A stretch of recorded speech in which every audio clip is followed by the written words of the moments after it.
जय हिंद दोस्तों, आप सभी का फिर से स्वागत है आपके अपने चैनल पीके डिफेंस एकेडमी में। जैसे कि पिछले वीडियो में आपने देखा कि क्लास 10वीं सीजी बोर्ड का मैथ्स का जो ब्लूप्रिंट है वो नया आ चुका है और पुराने से कितना उसमें अंतर है, डिफरेंस है, वो आपने देख लिया है।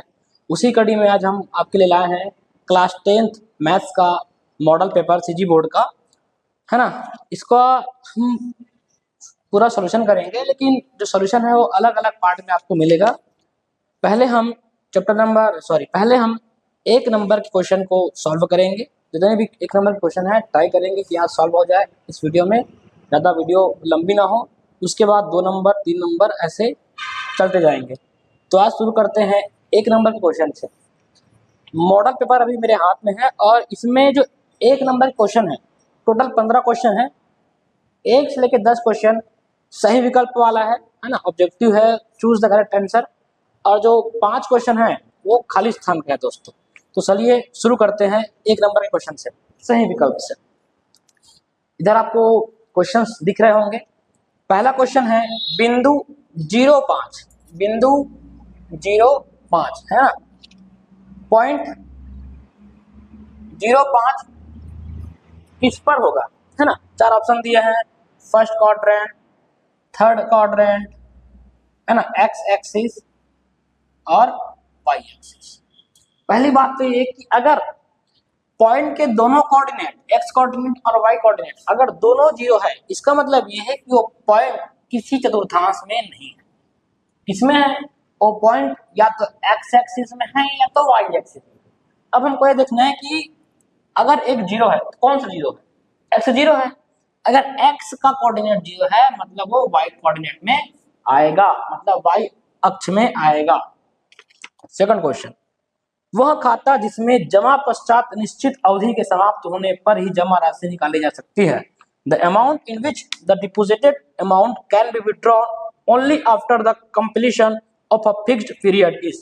4 ऑप्शन है रिकरिंग, पहला ऑप्शन है ए रिकरिंग, दूसरा है फिक्स्ड, तीसरा है current A B C current, और चौथा है सेविंग। 4 ऑप्शन दिया है दोस्तों। जब मैं ब्लूप्रिंट समझा रहा था तो आपको बताया था कि इसमें पहले एक सतत में 2 टॉपिक है, आवर्ती और सावधि, रिकरिंग एंड फिक्स्ड। फिक्स्ड में क्या होता है कि आपने एक बार अमाउंट जमा कर दिया, उसके फिक्स्ड टाइम पीरियड के बाद ही आप अमाउंट निकाल सकते हो। तो इसका आंसर आएगा फिक्स्ड बी। तीसरा है आर त्रिज्या, पहला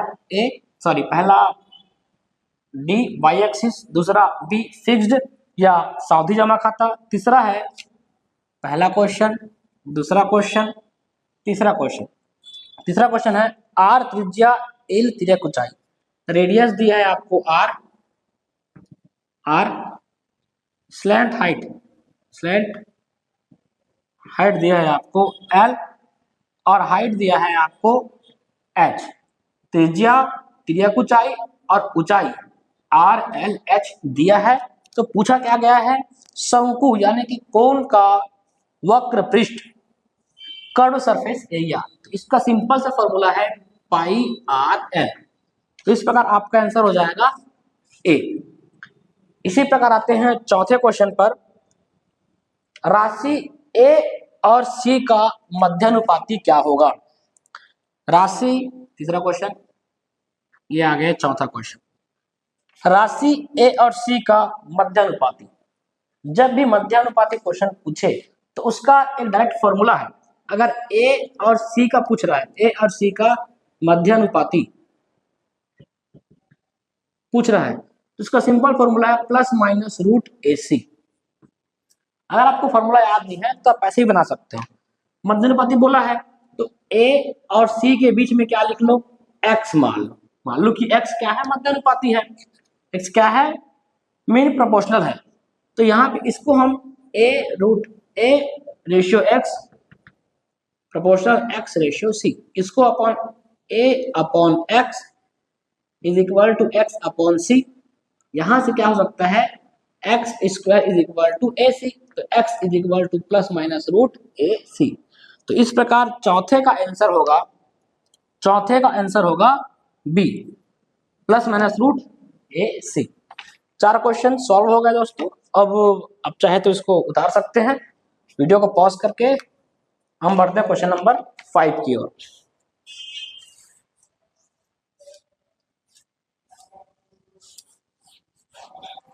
क्वेश्चन नंबर 5, क्वेश्चन नंबर 5 है कि कोई बहुपद है पॉलिनोमियल एफ एक्स, इसको डिवाइड करना है x माइनस ए से। एफ एक्स को अगर x माइनस ए से डिवाइड करूंगा तो रिमाइंडर क्या होगा, शेषफल, शेषफल या रिमाइंडर क्या होगा, इसका सिंपल सा आंसर है f। अगर यहाँ x माइनस ए है तो इसका आंसर हो जाएगा एफ ए। जैसे मान लो कि एफ एक्स है, एफ एक्स है x square plus 3x plus 2, उसको आपने जी एक्स प्लस 3 से क्या कर दिया, डिवाइड कर दिया, तब उस केस में आपका शेषफल हो जाएगा f। अगर यहाँ प्लस 3 है तो ये माइनस 3। ये आता कहां से है, तो ये आता है चैप्टर नंबर 1 के शेषफल प्रमेय से, जहां पर हम भाजक को 0 लेते हैं, भाजक को 0 लेने पर हमको x का वैल्यू मिलता, यही माइनस 3 यहाँ पर आ जाता है। तो इसका आंसर होगा F A, answer number B. अब आते हैं क्वेश्चन नंबर 6 पर। तो क्वेश्चन नंबर 6 है वृत्त का अंश माप, the degree measure of a circle. बताइए दोस्तों कि एक सर्कल का डिग्री कितना होता है। तो एक सर्कल का डिग्री होता है 360। छठवां का आंसर आएगा डी 360। एक वृत्त का डिग्री होता है 360। इसमें 4 ऑप्शन दिए हैं, पहला 90, दूसरा 120, तीसरा 180, चौथा 360। तो इसका आंसर होगा 360। क्वेश्चन नंबर 7, क्वेश्चन नंबर 7 है द्विघात समीकरण, क्वाड्रेटिक इक्वेशन का विविक्त कर। विविक्त कर मतलब d इज इक्वल टू 0। अब 3 कंडीशन होता है। d मतलब होता है b स्क्वायर माइनस 4ac, इसको बोलते हैं विविक्त कर।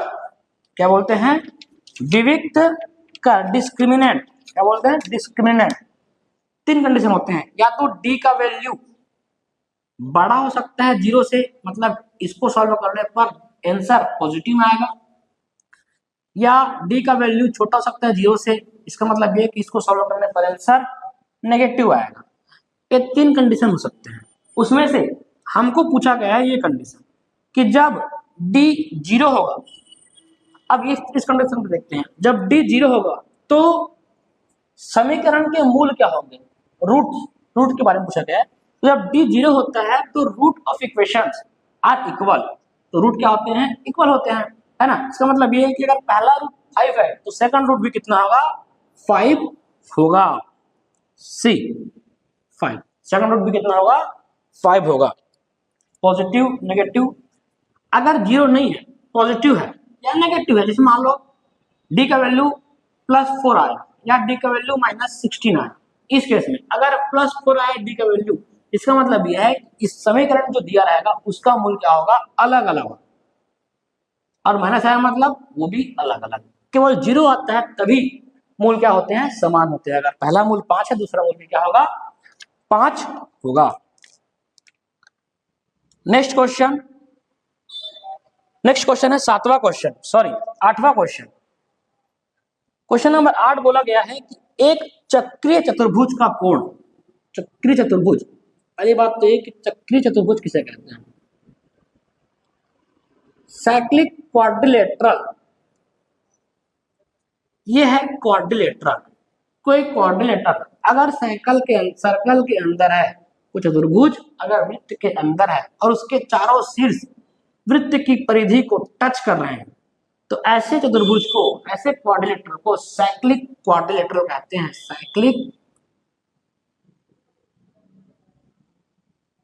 क्वाड्रिलेटरल कहते हैं। अब इसका एक कंडीशन है जो क्लास 10th में है, साइक्लिक क्वाड्रिलेटरल के अपोजिट एंगल, सम्मुख कोण, दोनों का योग, मान लो ये कोण ए है, ये कोण सी है, तो कोण ए प्लस कोण सी कितना होना चाहिए, 180 होना चाहिए, होता है ना। क्लास चैप्टर नंबर 12 में आपको प्रमेय नंबर 10 में ये मिल जाएगा, बहुत ही इंपॉर्टेंट प्रमेय है है ना। अब इसमें एक एंगल दिया है, मान लो ये वाला एंगल दिया है 60.5, देखते हैं 60.5 plus angle C is equal to 180, transfer कर दीजिए तो 180 माइनस 60.5 माइनस करेंगे तो कितना आएगा, माइनस करेंगे तो आपका आंसर आएगा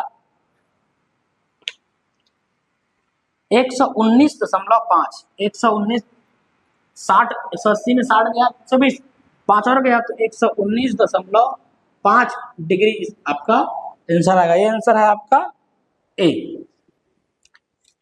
8 क्वेश्चन हो गए दोस्तों। अब आते हैं क्वेश्चन नंबर 9। आप इसको चाहे तो उतार सकते हैं, कॉपी कर सकते हैं, वीडियो को पॉज करके अभी आगे देखते हैं। क्वेश्चन नंबर 9 बहुत ही प्यारा क्वेश्चन है। क्वेश्चन नंबर 9 चैप्टर नंबर 9 से आया है। मैं चैप्टर नंबर 9 से बताया था कि आप अगर फॉर्मूला आप कर लेंगे तो आपका 1 नंबर का क्वेश्चन हो जाएगा। वैसी क्वेश्चन है, क्या बोला है कि x is equal to sine x, sorry sine theta and y is equal to cos theta. Question number 9, तो x square plus y square का वैल्यू क्या होगा। तो एक्स स्क्वायर मतलब sine square theta, y square मतलब cos square theta. हमने क्या किया, एक्स का वैल्यू क्या था, साइन थीटा, थीटा रखे, लेकिन एक्स का स्क्वायर है तो जो एक्स के जगह में जो रहेगा उसका भी क्या लग जाएगा, स्क्वायर। वाई का वैल्यू क्या था, कॉस थीटा, तो जो वाई की जगह हमने रखे है ना उसका भी क्या लग जाएगा, स्क्वायर। अब एक सिंपल सा फॉर्मूला होता है एक, तो एक देखेंगे कहाँ है, एक है आपके डी में, तो क्वेश्चन नंबर 9 का आंसर आएगा डी, एक। क्वेश्चन नंबर 10, समीकरण, हमको दो समीकरण दिया गया है। एक समीकरण 5x प्लस 3y बराबर 12, दूसरा समीकरण है 15x प्लस 9y बराबर 15। दो समीकरण दिया गया है और दोनों समीकरण की क्या आपस में रिलेशन है वो पूछा गया है। 3 ऑप्शन दिया गया है, अद्वितीय हल मतलब यूनिक सॉल्यूशन, कोई हल नहीं, नो सॉल्यूशन, अनंततः अनेक हल मतलब इनफाइनेटली मैनी सॉल्यूशंस, डी केवल 2 हल होंगे, ओनली 2 सॉल्यूशन। तो ओनली 2 सॉल्यूशन है ना, ओनली 2 सॉल्यूशंस तो नहीं होता। अब देखते हैं क्या होगा। 3 कंडीशन है ना। सबसे पहले चीज क्या देखना है, सबसे पहले चीज क्या देखना है कि coefficient of x and coefficient of y, दोनों के जो करस्पॉन्डिंग कोएफिशिएंट है उसका अपॉन या उसका रेशियो सेम आना चाहिए। सेम आता है कि नहीं आता वो देखेंगे। पहले देखते हैं इन दोनों का 5/15, इन दोनों का 3/9, इन दोनों का 12/15, 5 एकम 5 तिया, 3 एकम 3 तिया, 3 चौक 3 पंच। यहाँ पर 1/3 इक्वल है 1/3 के, but not equal to 4/5। 3 condition है। पहला कंडीशन क्या था कि A1/A2 not equal to B1/B2। ये आपके लिए अद्वितीय हल के लिए, ये A1/A2 क्या है, ये x के कोफिशिएंट है गुणा, B1/B2 क्या है, ये y के कोफिशिएंट है गुणा, और ये c है ना। अगर ऐसा होता तो हम क्या बोलते, अद्वितीय हल है बोलते हैं। दूसरा केस A1/A2 बराबर है B1/B2 बराबर C1/C2। अगर ऐसा आता तो हम बोलते इनफाइनाइट मैनी सॉल्यूशन, अनेक हल बोलते, अनंततः अनेक हल। लेकिन अभी क्या आया है, A1/A2 बराबर B1/B2 बराबर नहीं है C1/C2। इस प्रकार का कंडीशन आएगा तो हम साफ साफ बोलेंगे कि इसके कोई हल नहीं। कोई हल क्यों नहीं है, क्योंकि अगर ऐसा केस आया इसका मतलब यह है कि ये रेखा और ये रेखा दोनों क्या है, आपस में पैरेलल है, समानांतर है। अगर समानांतर है तो आपस में कहीं पे कटेगी नहीं, और जब कटेगी नहीं तो आपको इसका सॉल्यूशन नहीं मिलेगा। ये A1/A2 यही है, ये A1 A2 B1 B2 C1 C2। तो इस प्रकार से 10 क्वेश्चन हो गए हैं। तो इसका आंसर आएगा, इसका आंसर आएगा बी, कोई हल नहीं।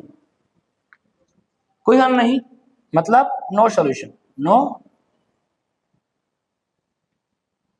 तो ये रहा 1 नंबर के 10 क्वेश्चन।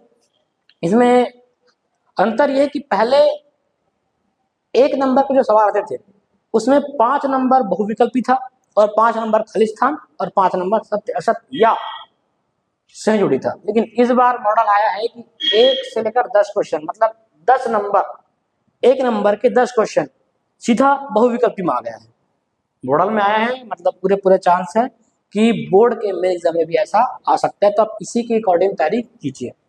अब आते हैं खाली स्थान, रिक्त स्थान की पूर्ति, फिल इन द ब्लैंक्स। इसको मैं रब कर देता हूं, अगर आप चाहो तो आप इसको कॉपी कर सकते हैं।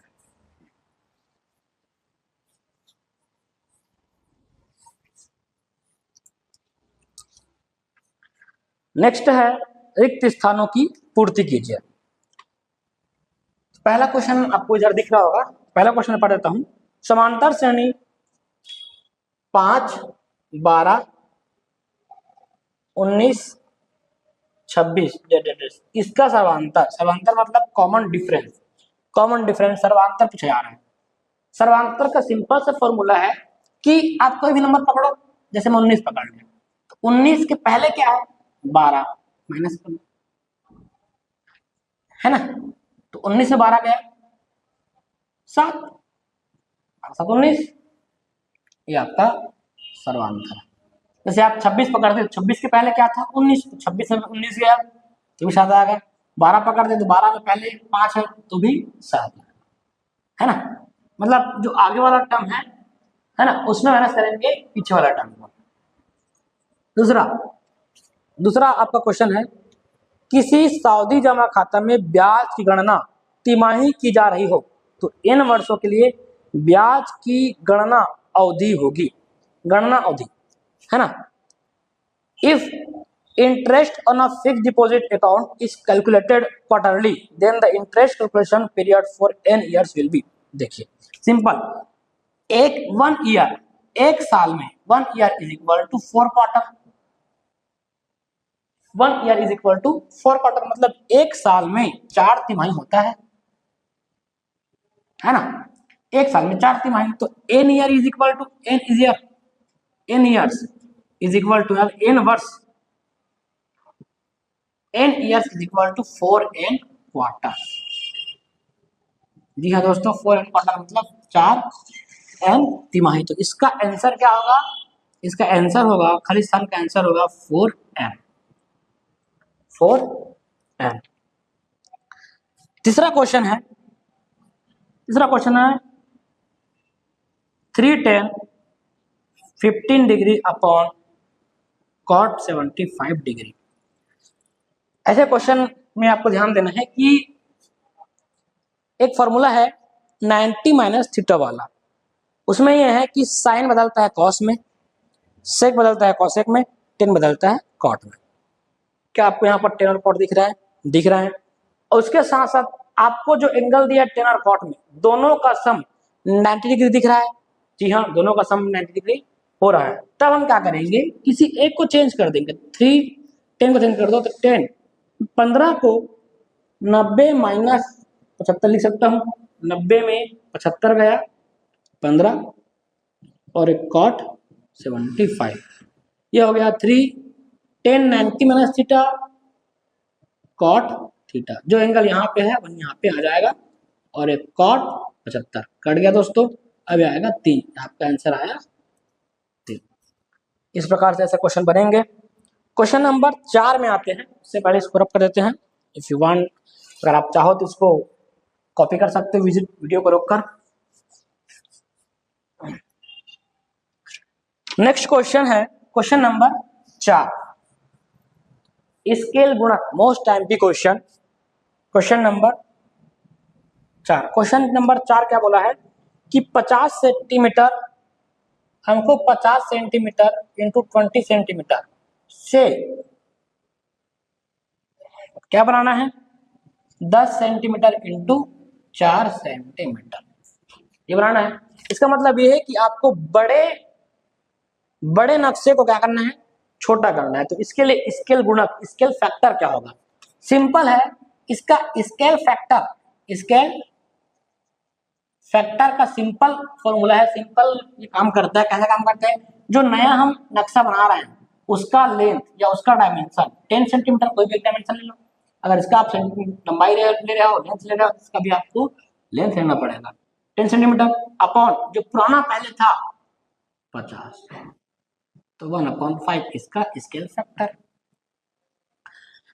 लास्ट क्वेश्चन और 5वां क्वेश्चन आज का वो है पूर्णांक संख्याओं के व्यवकलन मतलब अंतर डिफरेंस में क्रम विनिमय लागू नहीं होता है, इसका गणितीय कथन खालिस्तान होगा। In subtraction of integers the commutative property does not hold, it's mathematical statement is simple. पहले समझते हैं कि व्यवकलन मतलब सबट्रैक्शन मतलब माइनस करना, है ना। क्रम विनिमय होता है कि अगर आप a इंटू बी कर रहे हो तो क्या आप b इंटू ए कर सकते हो और आंसर सेम आएगा? बिल्कुल सेम आएगा। इसको बोलते हैं क्रम विनिमय। आप आगे पीछे एक, कभी a आगे है तो पीछे हो सकता, a पीछे हो सकता है। जैसे a प्लस बी है तो b प्लस ए करने पे कोई फर्क नहीं पड़ेगा। ये प्लस में और मल्टीप्लाई में काम कर रहा है क्रम विनिमय, लेकिन क्या सबट्रैक्ट में या व्यवकलन अंतर में काम करेगा? देखते हैं। क्या आप a माइनस बी को b माइनस ए लिख सकते हो? जी नहीं, तो इसका आंसर यही आएगा। हम इसको इस प्रकार से गणितीय कथन लिख सकते हैं कि अगर a माइनस बी है तो b माइनस ए के बराबर नहीं होगा। तो इस प्रकार के आपके 1 नंबर के सवाल खत्म होते हैं दोस्तों। ये रहा पार्ट 1 और पार्ट 2 जल्दी बनाएंगे, जिसमें आपके 2 नंबर के सवाल रहेंगे। 2 नंबर मैं ट्राई करूंगा कि 2 नंबर और 3 नंबर दोनों एक साथ कवर हो जाए, है ना। ज़्यादा वीडियो लंबा ना हो, ये भी हम ट्राई करेंगे।